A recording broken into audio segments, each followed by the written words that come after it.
Good morning.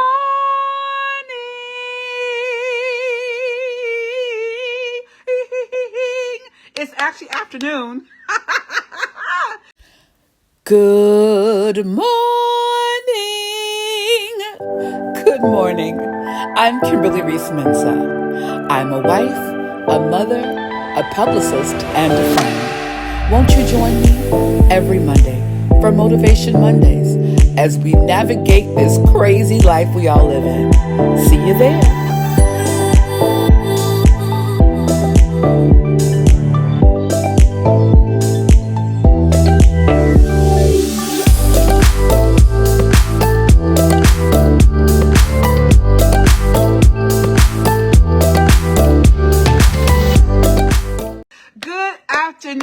Good afternoon, everybody. Happy Monday. Happy Motivation Monday. It is your girl, Kimberly Reese Mensah. And today is a good day. It is going to be a day of talk, football, and some other stuff. Y'all ready to go? So today is going to intro. Hello there. Welcome to the live. Those of you who are coming in, please say hi to me because I can't see you. I think I see Michael. Hey, Mike, how are you? Welcome to my live. Listen, y'all ready to talk? So before we get into it, you know what we do. I normally do Duncan, but not doing Duncan today. I have been gone for 2 weeks. I have not done a Motivation Monday video for 2 weeks. You know why? Because I was sick. I was on bed rest for 2 weeks from a GI bug that wouldn't go away. And so I had to stay at home and all that. So I am drinking my tea and my cup says, stay on the bright side. Can you see that, guys? Stay on the bright side. Yes, I'm drinking my tea. Welcome. Let me take a quick sip. Hey, Kathy, how are you? I can see some of y'all coming in. Sometimes I can't. But happy Monday. Y'all good? Y'all doing okay? Okay, good. That's good to know. I'm going to tell you, this has been a great Monday morning so far. Those of you who have kids, you all know it's like, hey, fatters, my dog decides to join me. Today, I'm in my house. I normally do this in my car, right? Today, I'm doing it in the house. I've been in the house. How you doing, Kathy? And so let's talk, shall we? So first, before I get into the kind of deeper subject, let's talk about football. Go Bengals! Go Ohio State! Go Bearcats! We are in our winning season, guys. Do you guys think we can make it to Super Bowl again this year? I don't know. What you think? You know, I don't know. Some of you guys, you want to talk about football? Hop on. Let's talk about football. Let's talk about what our team looks like. It's looking great. Let's talk about Ohio State. Let's talk about the coaching. Let's talk about what's going on. So we want to chat about that today as well as some other stuff. What's going on, everybody? Welcome to Monday Motivation Monday. So let's talk about football. Of course, y'all know I'm sporting my Bengals shirt, AFC champions.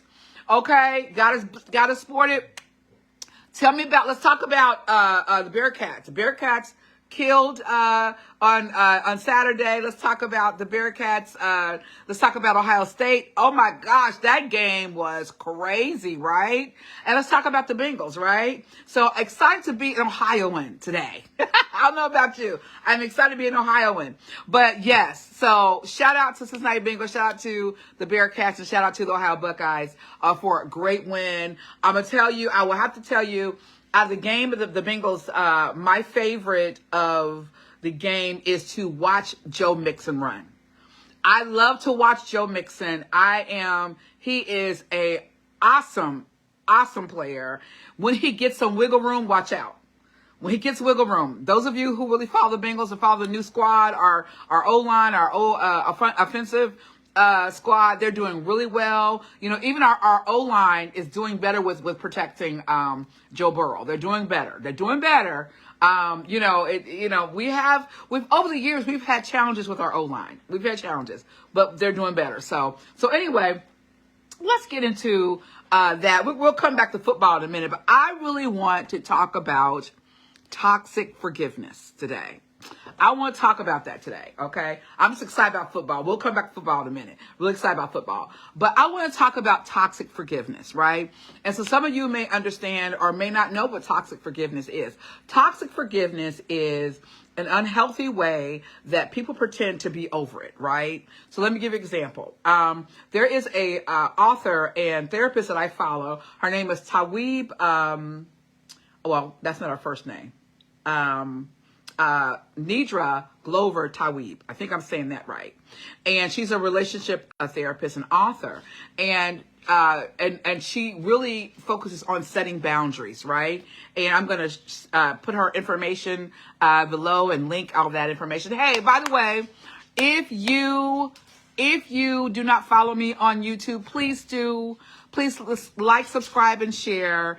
And share, invite people in to listen to these videos, and go to my YouTube channel. You'll see it.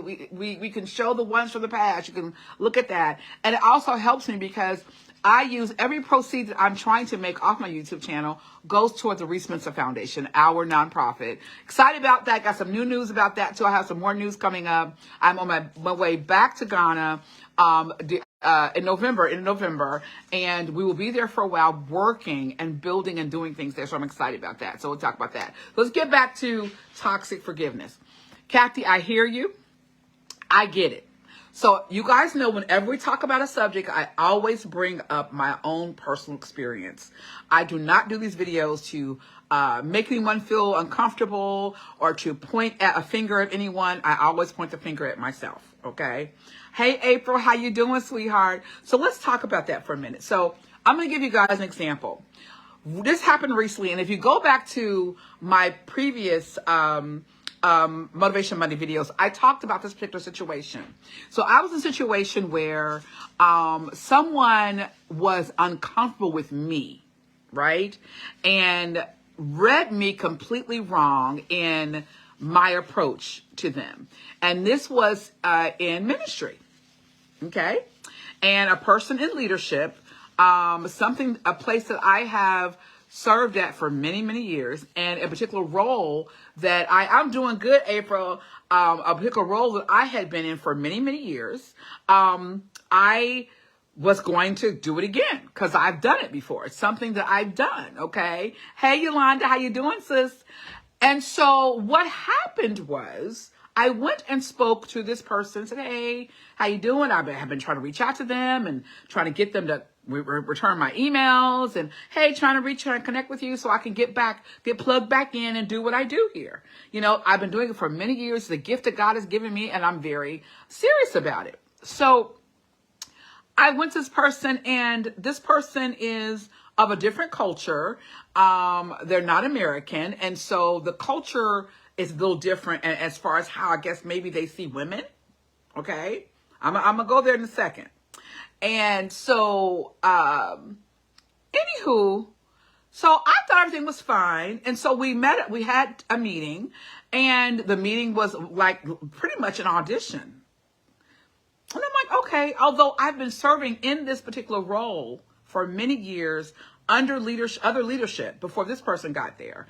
And I said, okay, sure. I got there, and I was torn down from the top to the bottom. I was, although he said he was giving me constructive criticism, I was torn down. Now, those of you who know me, I'm going to just be a little transparent here. Those of you who know me, I went to school for music and theater, and I'm a professional vocalist, aside from my PR work, right? I went to the Cincinnati School for the Creative and Performing Arts. I've toured the country. I've toured the world. I've done music all over the place, right? I have sung with trios. I've sung with groups. I've gone by myself. I have led worship in many, many churches, right? So I have the experience, okay?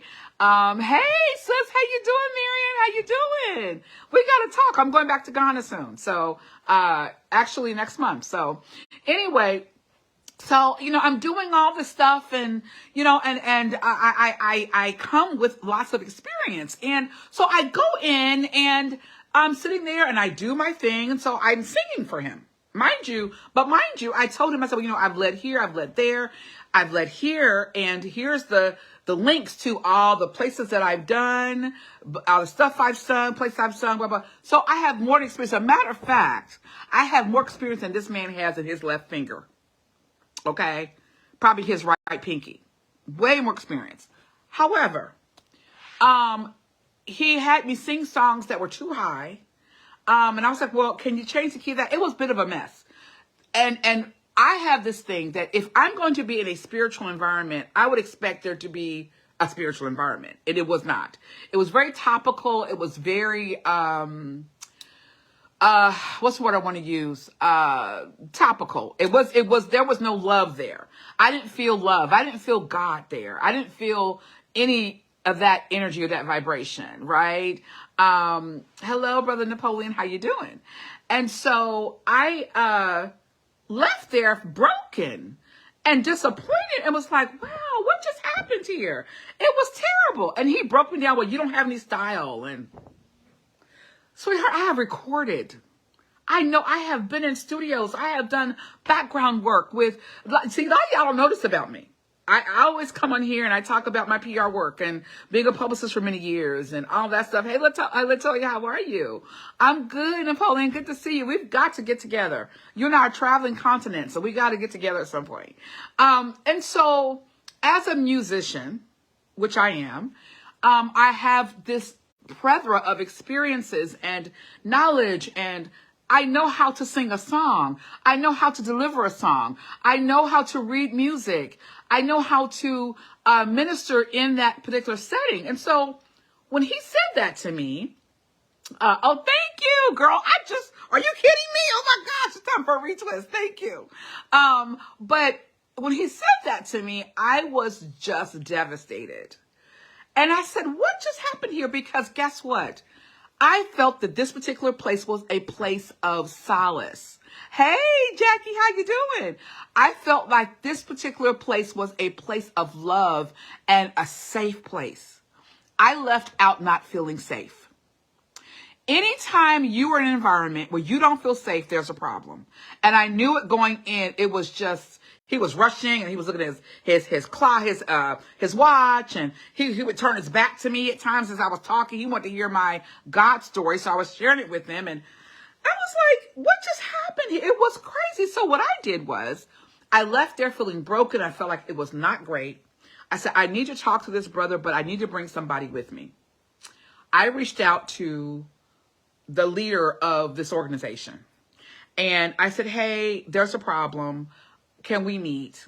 And he said, sure. His secretary set it up. I said, and if we can meet soon, that would be great. So he said, sure, not a problem. So we met. I will tell you that I left that meeting feeling just more broken than the first meeting. It was horrific. So let's get back to toxic forgiveness. Do you know what I did? I said, well, maybe it was me. Maybe I did something wrong. And let me just go ahead and just ask for forgiveness and tell them I apologize for this, for doing that and blah, blah, blah, blah. Mind you, the definition, again, is when you toxic forgiveness is when you try to let go of something or you try to release something, even though you are not the person that was wrong. I did nothing wrong. Absolutely nothing wrong. The Most High be my witness. I did nothing wrong in the situation. But because of who I am, because I'm this omnivert, extrovertish omnivert, right?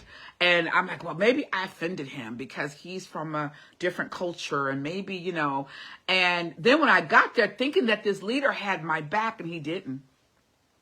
And I sat there as a woman, and a woman of color, and I believe in a situation, and that because of that, I was judged and I was treated a certain way because of who I am. And I decided that next Sunday, here's what's the crazy part. So that next Sunday, I went to, the service, and it was about words. It was the whole session was about words. The whole story, the whole series was about words. And this particular leader used his platform. He saw me sitting there. He kept looking at me like during the worship part, and I was worshiping and singing, but I could see him out the corner. I was like, why is he looking at me? He kept turning around looking at me, and I would not make eye contact with him. I didn't know why. So when it was time for him to get up on, but no, before he got up here, this leader used his platform and went well off the scheduled and pulled up scriptures and was talking about people and their words. And I was like, well, who is this for? I guess this is for me. So then here comes the lead pastor. He's like, well, some people just think that their words are what they think is important. And blah, blah, blah. I was like, oh my God, what just happened? I have not been back since. Okay. Now, I will tell you, I shouldn't have went back in the first place. God did not tell me to go back, but I did it. I shouldn't have gone back, but I went back, right? I think one of in that last video I talked about it, I said sometimes you can't go back home. And that's what that situation was. I should have never gone there. But God is faithful. The Most High is faithful because there's a whole nother thing. When I listened this time, and now I'm in a situation where it's even greater, right? I'm good, right? So toxic forgiveness is what I did was feeling like they made me feel terrible. So I picked up my phone. In the middle, he said, now, if you've offended someone or you think somebody needs to hear something, you just send them a message, right? So I immediately picked up my phone in the middle of service and I texted this leader, okay, this music leader. And I said, brother such and such, I'm sorry. If I have offended you, I am sorry. Now, one thing that we talk about the right way to ask for forgiveness, right? There are two ways the right way to ask for forgiveness, right? One way that you should not do a forgiveness is not when you say, if I have offended you, I'm sorry. That is not an apology. This is not an apology. I'm sorry you feel that way, or you misinterpreted what happened, or you misunderstood what I said, or I'm sorry, but, or what about that time when you, or if it was your fault and that is not how you apologize, right? That's not what I did.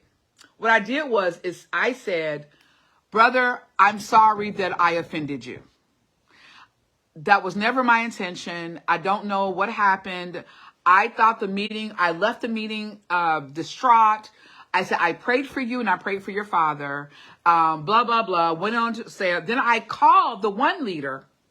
No, I called him that same day when I got to my car and I was bawling in my car.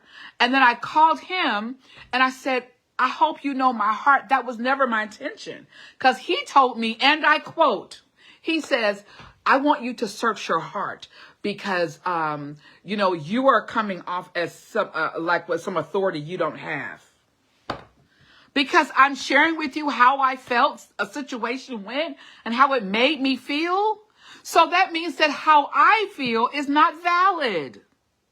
Okay? So not only did they do a terrible job in making sure that I was okay, they did a terrible job. As a matter of fact, I was rushed. I got to the meeting, the first meeting, got there on time, had to wait 30 minutes before he was ready for me because he was ministering to somebody else and taking care of somebody else. So you can take time to minister and make sure that person was okay, but I can't be okay. It just did not make sense. Napoleon says, it is all about a person's comprehension level. Some people are over comprehend and more of them under comprehend. You're right. You're right about that. That is so true. That is so true. Now, here's the deal. Here's where I made my mistake. My mistake was apologizing to him in the first place. I did nothing wrong, right? I did nothing wrong. So I want to motivate you today. Money motivation today. Okay. That you do not lower yourself or devalue yourself by apologizing to make things better when you were not wrong. How many times have we done this? It happens in marriage. It happens in friendships. It happens in relationships. We do this sometimes. It is not necessary. You know why? Because if you know in your heart that you did nothing wrong. When I tell you I was so broken behind that. Now, mind you, I feel like I have grown and I am, I'm sorry, my husband just sent me a message. I have grown, I feel like I've walked with God long enough, with the Most High long enough to know that people are going to be people. And I typically know how to read people. As a publicist, I've done it for 20-something years. I know how to read people. I know how to work with people. But this situation was a place of safety. This was a place of healing. And it should have never come to that point, to where I felt that I had to apologize for something I did nothing wrong. Okay. Napoleon also says, that is the story of my life. I apologize, and I try to keep the peace in every misunderstanding that my life has encountered. And like I said, some people's comprehension level is as high as the ground. That is so true. And I'm going to tell you, so here's what it boils down to. When I called the leader about this right after the meeting, we walked out the meeting. He says, well, we got to go and we're going to pray and we're going to leave. And so I got to my car and I called him when I got home. I was distraught. And he said, well, you have to understand. Here's what's his excuse. Well, he's from a different culture.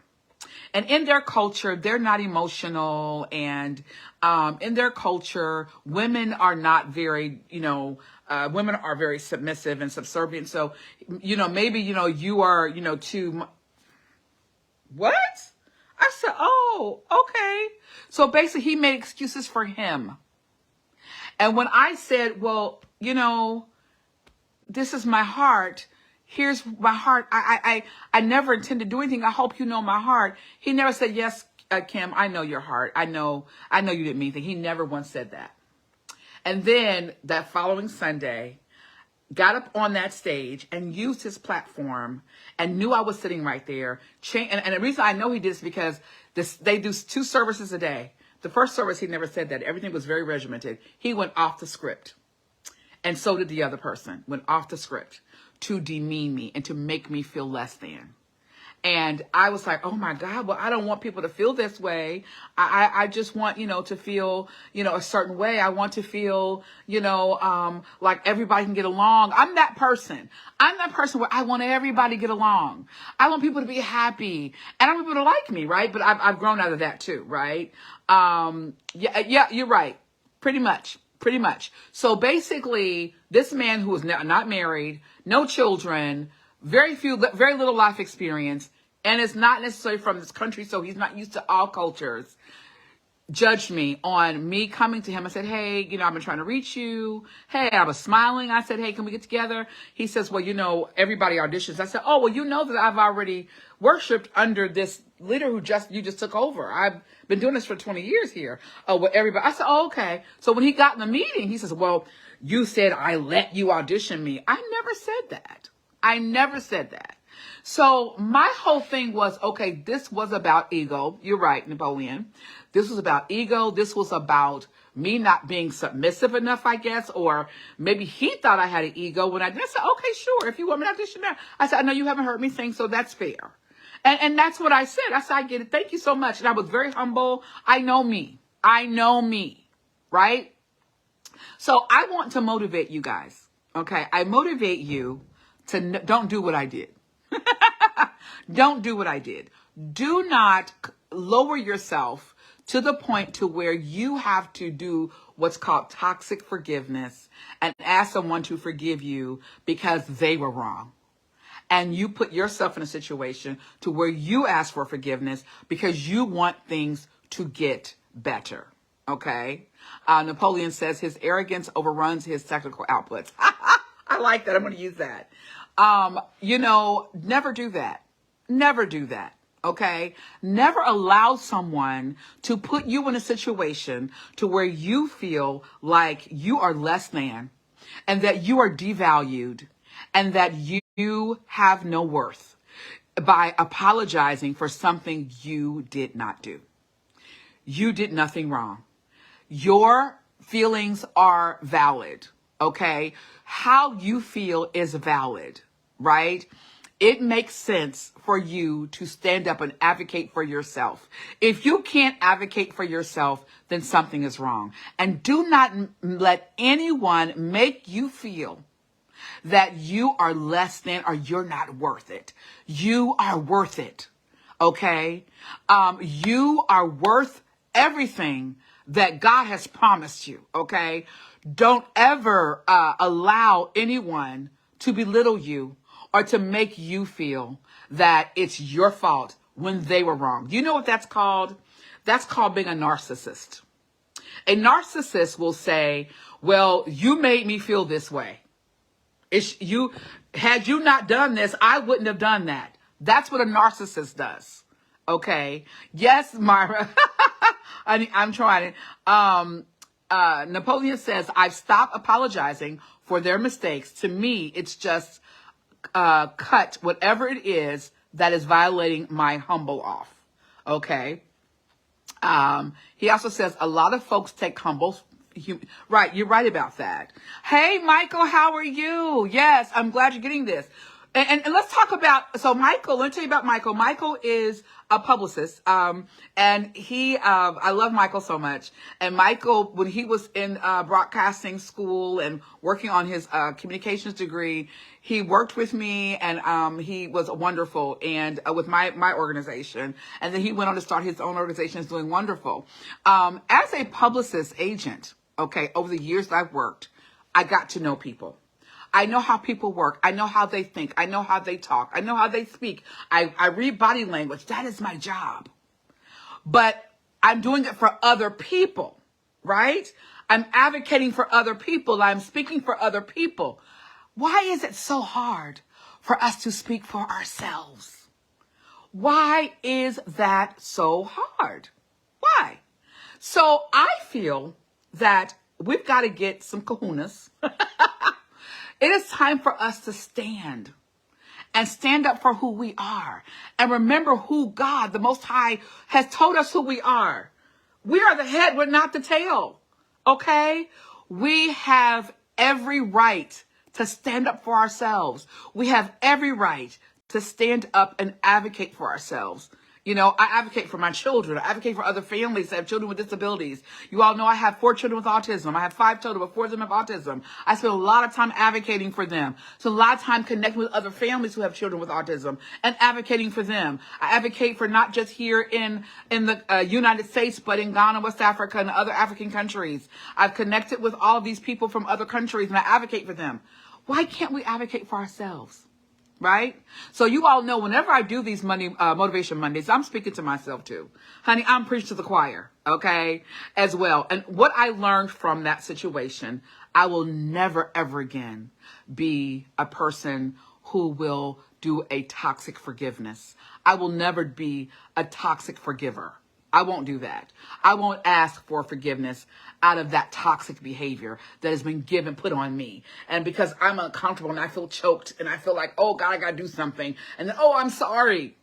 That is not how you do it. That is not how you do it. Okay.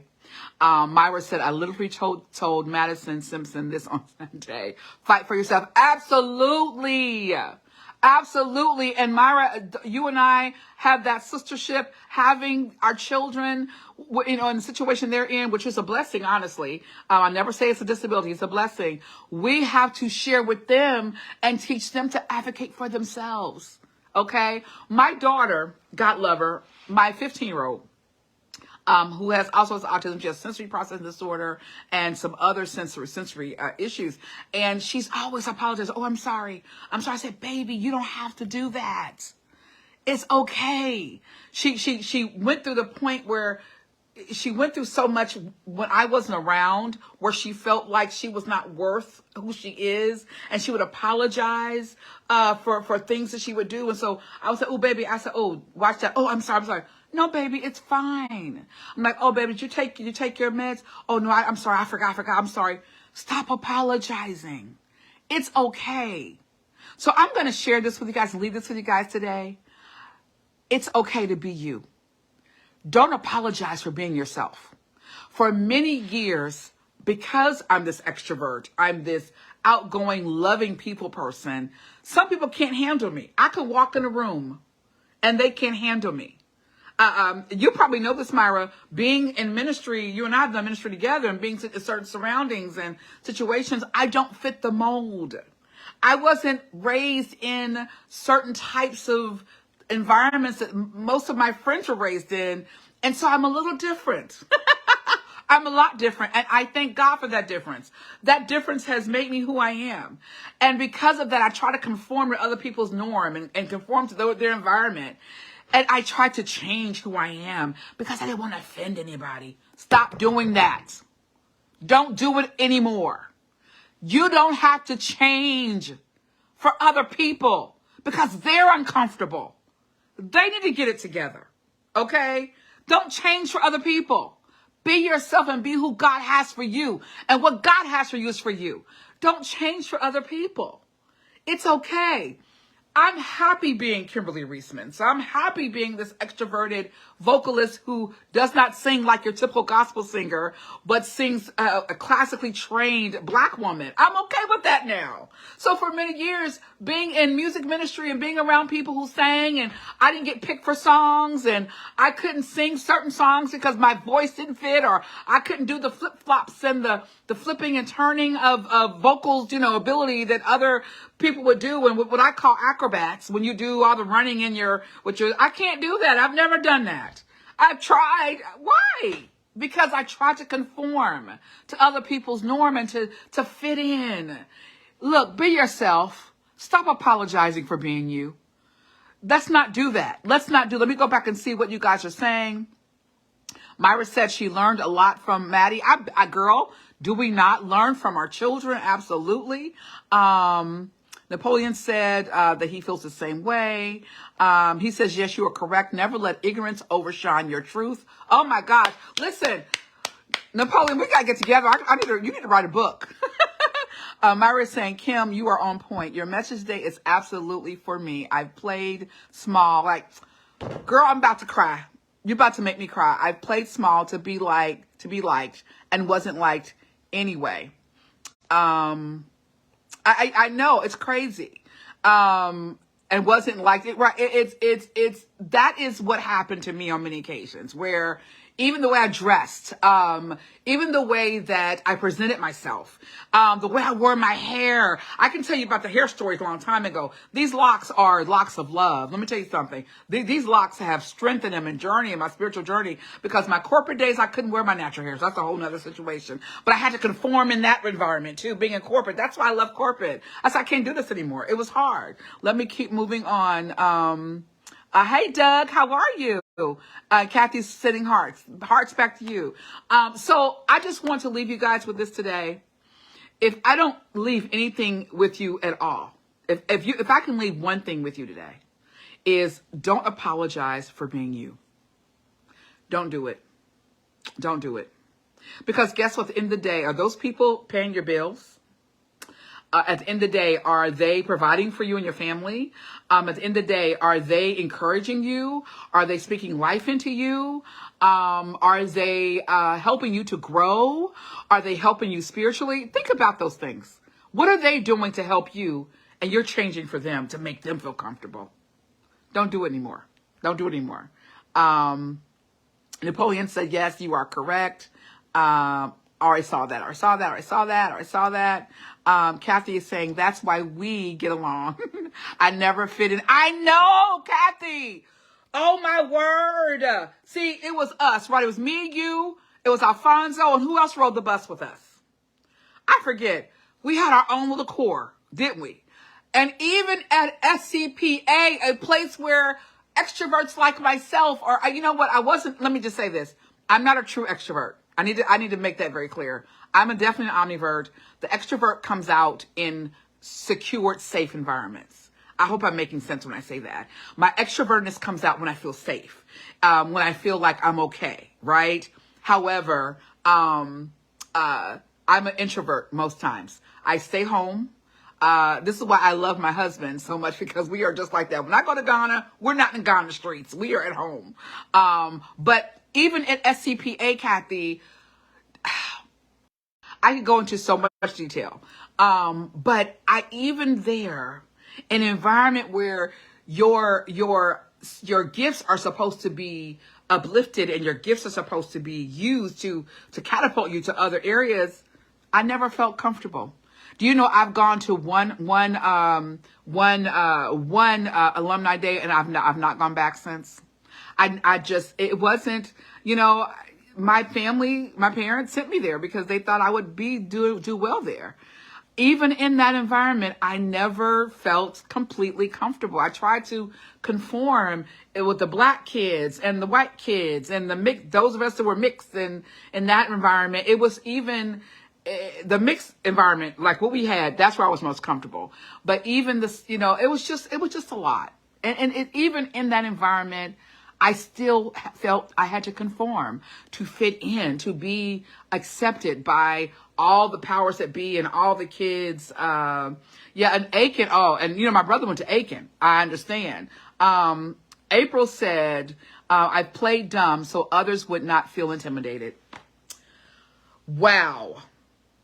That is a mouthful, April. That is a mouthful.